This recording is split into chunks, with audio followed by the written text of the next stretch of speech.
what we're wanting you to understand, of all the things that you've heard us talking about here today, what would improve your life or anybody else's more than all other things put together? If I was happy? Yeah. So, yeah. And so, as you get ahead of yourself so what most people are doing is saying, oh yes, I would like to do that because that will make me happy, and I would like to do that because that would make me happy, and I would like to do that because that would make me happy, and that would make me happy because it's lots of fun people, and that would make me happy because it's got lots of money coming with it, and that would make me happy because I'd get to live in a beautiful part of the world. And we say conditional, conditional, conditional. What we want you to do is think about, and this is what we want you to hear, is what we've been after all day, is that as you can find right here, right now, current, something that feels happy when you think about it, no matter where you're getting it from, and you stay there until the conditions or the situations or the people or the ideas that match happy begin to occur to you. You see what we're getting at? It's flipping the whole thing. It's doing it.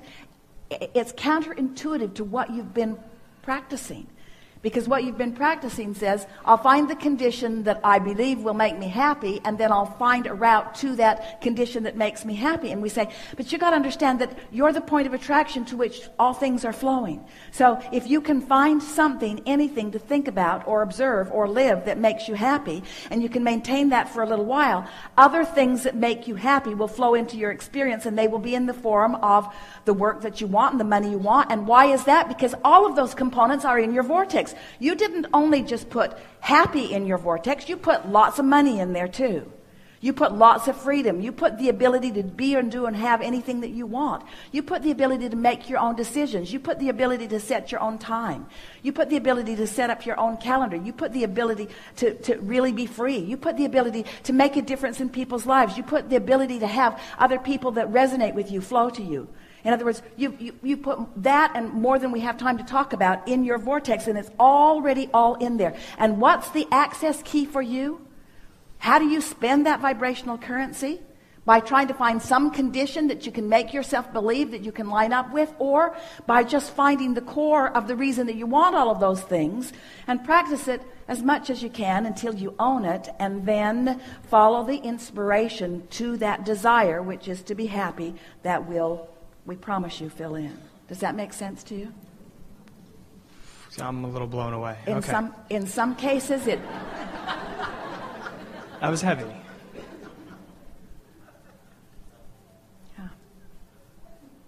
Yeah.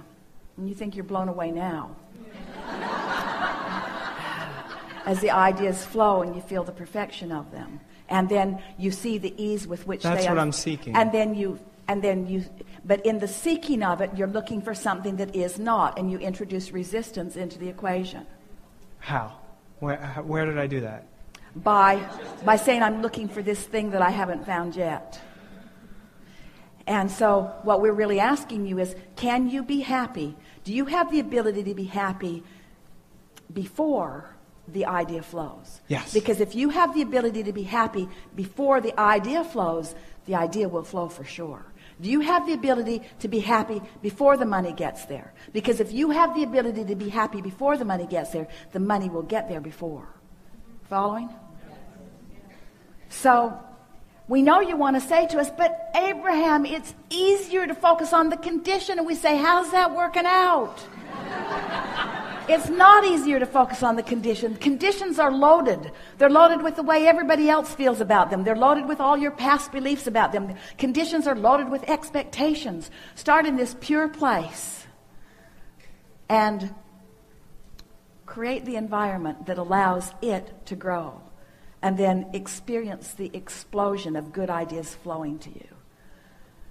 And say regularly, I had a desire and it was general, but boy, is it evolving into something that's more and more specific. And the more specific a general desire that has no resistance becomes, the more exhilarating it will be. So, a desire that has a lot of momentum and no resistance is ecstasy. A desire that has a lot of momentum and a lot of resistance is miserable. A desire that has not much momentum and no resistance is the beginning of every good thing you want.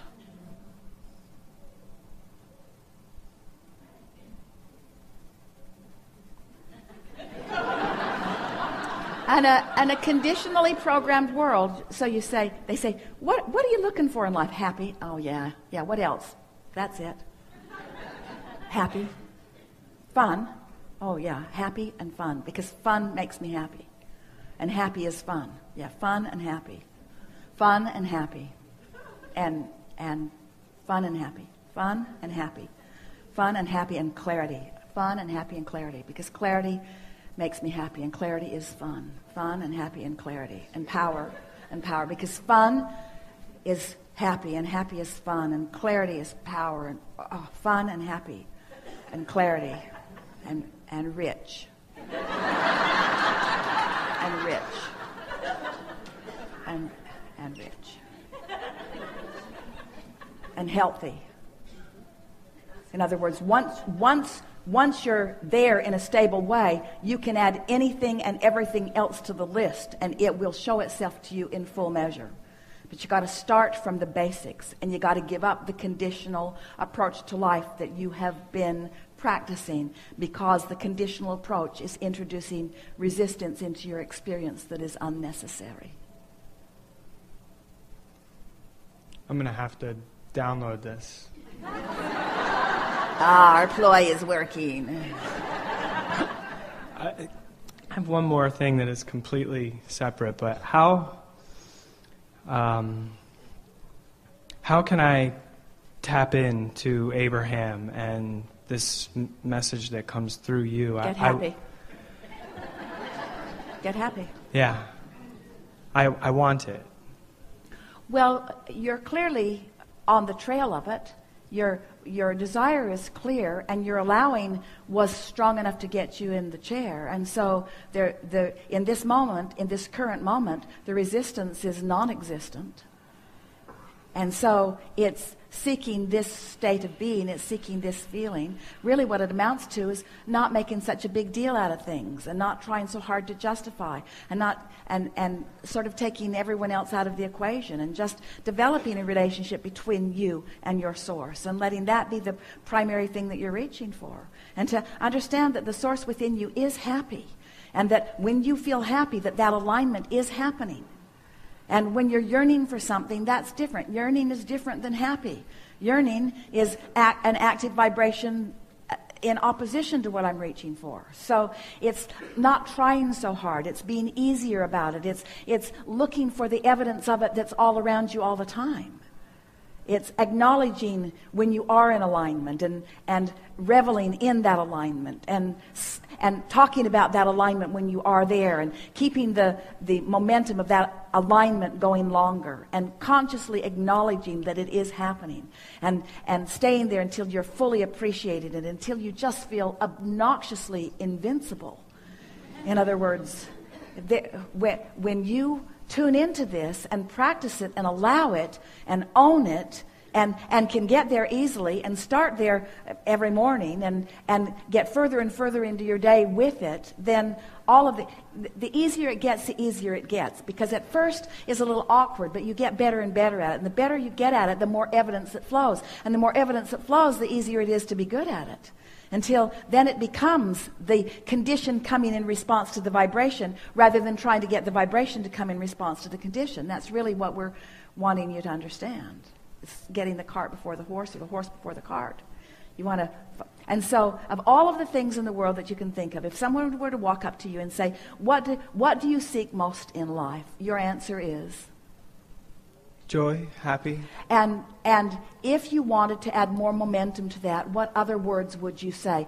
If this person were saying to you, and what does that joyful happiness mean to you? Flesh it out a little.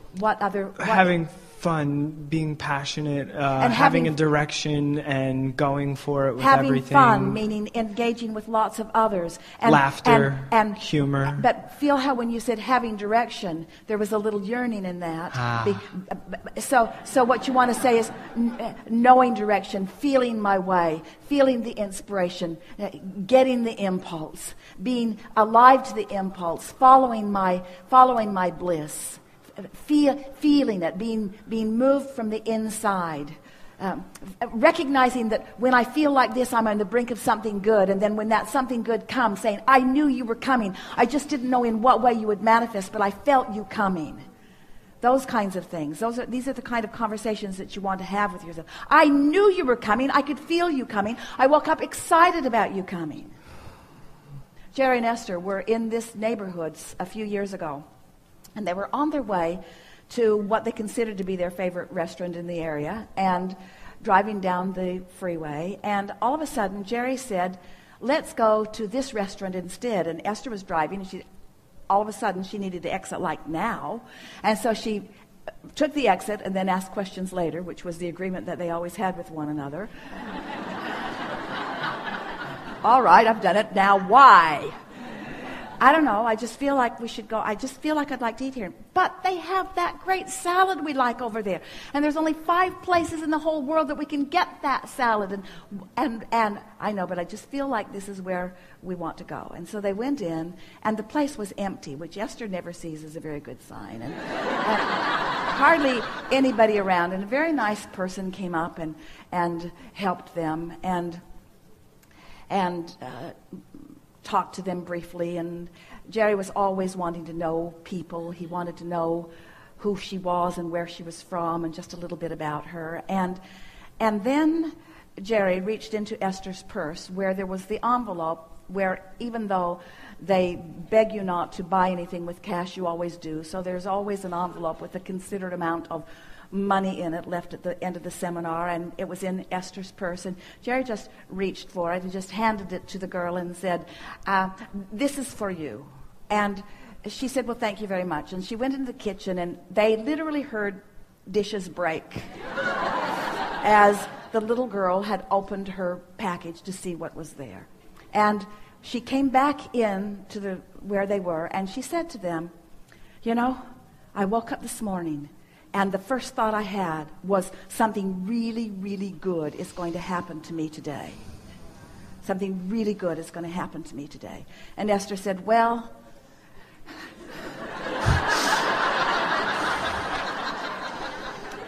apparently Jerry was part of that process, because I wanted to go over there, and he wanted to come over here. And then she said, my roommate moved out this week unexpectedly, and my rent is due tomorrow, and I did not know how I was going to pay it. And Jerry said, if you had told us that story first, we wouldn't have given this to you. Because the more she tried to justify the gift that she had received, the more her energy became contradicted from the purity that it was when she had awakened that morning and said, something really good is going to come to me today, you see. And so you are in co-creative harmony with people all over the planet. And there are people who are ready for you, and you are ready for them. And when you are deliberately readying yourself, doing it on purpose, and then you are wise enough to follow the feeling of that, before you know it, you're just rendezvousing. Esther loves playing with her little kids, her little grandchildren, because they know something that most of the big people that Esther plays with have forgotten. They know that it's always supposed to be fun.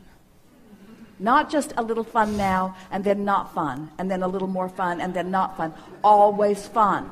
Always fun no matter what. Always fun. Fun and then more fun and then more fun and then more fun and then some more fun and then more fun and then more fun and then some more fun and then more fun and then more fun. And sometimes it's fun to even think about the fun that we're going to have while we're having the fun that we're having right now. In other words, no point to ever get into a fun lag. There's no reason to ever get into a fun lag, because they are young enough to still see that the universe will continue to deliver to them one thing after another, after another, after another, after another. But if you've been living some conditional life, then the universe is giving you this not fun, and this a little more fun, and this not fun, and this not fun, and this a little more fun. You're having a sort of jerky ride. It's supposed to be fun, clarity, fun, fulfillment, fun, satisfaction, fun, interesting, fun. Good feeling. Yeah. Good enough.